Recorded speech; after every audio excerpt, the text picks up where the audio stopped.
ابن المأمون العباسي ابن الخليفة، كان يعيش في قصر في بغداد، وكان مرفها منعما، خدم، حشم، أموال، ثراء. وكم في هذه القصور من فقراء، شلون؟ كم في هذه القصور وهذه المياثر من فقراء لأنهم ما قنعوا برزق الله وما التفتوا للآخرة. كان ابن الخليفة كل يوم يجلس منذ الفجر إلى المساء، يفتح النافذة وينظر إلى نهر دجلة والبياعين والسوق والناس، ينظر إليهم مع أنه في قصر، لكنه يشعر بالملل، يشعر بالضيق، يشعر بالهم والغم، عنده كل شيء لكن ما يعرف الابتسامة، عنده الأرصدة والأموال لكن ما يعرف النعيم. هذا ابن الخليفة كان جالسا كل يوم ينظر، فلفت نظره رجلا أو رجل كل يوم بعد الفجر بعد الصلاة يعمل حمالا، يحمل لهذا بدرهم ولهذا بدرهم، يعمل بجد. فإذا جاء الضحى نظر إليه ماذا يفعل؟ يذهب إلى نهر دجلة فيتوضأ، ثم يصلي ركعات صلاة الضحى، ثم يرجع يعمل حتى إذا جاء وقت الظهر صلى الظهر، ثم يراه يذهب يخرج من جيبه كسرة خبز فيضعها في النهر، ثم يأكل منها، ثم يستظل بظل شجرة وينام القيلولة، ثم يقوم فيعمل إلى غروب الشمس ويذهب مع الناس، كل يوم على هذه الحال. فأراد أن يصنع معروفا لهذا الرجل، قال لجنده: أترون هذا الرجل كل يوم يعمل نفس المكان بنفس الجهد، شكله مسكين فقير، ائتوني به.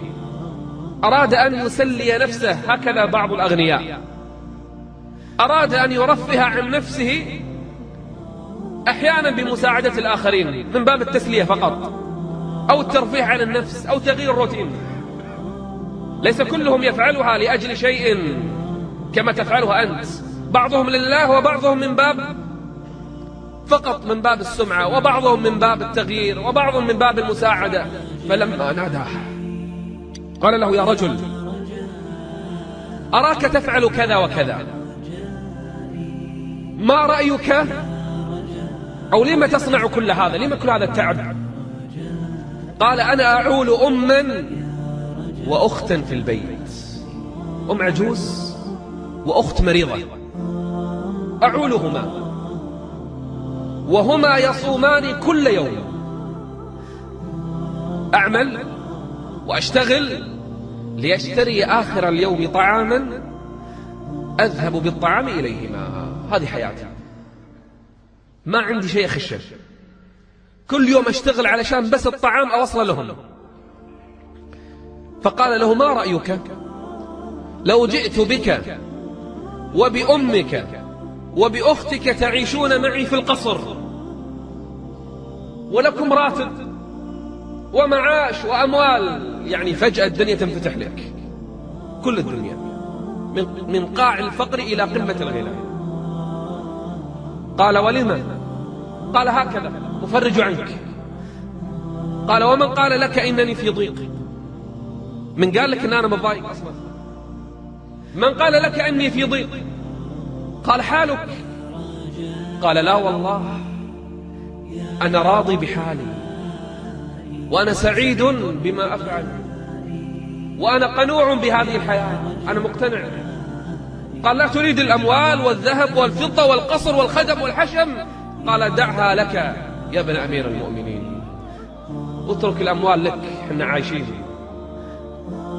فلما ذهب جلس ابن الخليفة يبكي على حاله وعلى فقره الحقيقي، فقال للخدم: لا تخبروا أحدا بخروجه.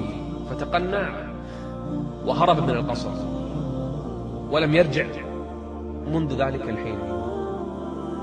يروى أنه ذهب إلى رجل يعمل حدادا، فجاءه يعمل عنده خادم ما يعرف من هو، فجلس يعمل خادما يأتيه قوت يومه كل يوم، وصار عابدا صالحا ذاكرا مصليا إلى آخر حياته. والخليفة بحث عنه في كل البلاد فلم يجده. لما اقتربت وفاته وكان صغيرا قال لسيده: أرجوك أخبر أبي بحالي وأعلمه بموتي. قال: ومن أبوك؟ قال: الخليفة.